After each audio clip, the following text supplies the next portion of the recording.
ABP माझाच्या बातमीचा दाखला देत काँग्रेसचे नेते विजय वडेट्टीवार यांनी सरकारला घेरण्याचा प्रयत्न केला।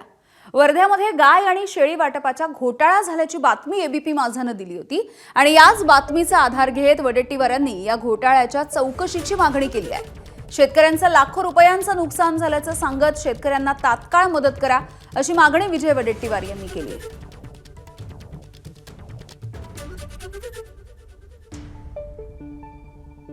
दर्शना थूल या कुटुंबाची कहाणी फार म्हणजे त्यांनी मानूनच दाखवली। 10 शेळ्या मिळाल्यानंतर त्यांच्यात रोगाची लागण झाली, सगळ्या बिमार शेळ्या दिल्या।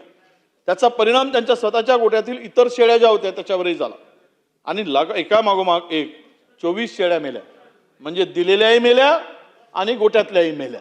म्हणजे चांगल्या आंब्यामध्ये सडले आंबे टाकलेत, चांगले आंबे गेलेत आणि सडले आंबे गेलेत, असं करून त्या बिचारीचं लाखो रुपयाचं नुकसान झालं। आणि त्यामध्ये तुम्हाला विनंती आहे की ती माहिती घ्या आणि या कुटुंबाला काही मदत होत असेल, त्याची भरपाई देता येत असेल तर आपण त्यांना दिली पाहिजेत, अशी या निमित्तानं मी आपल्याकडे मागणी करतोय।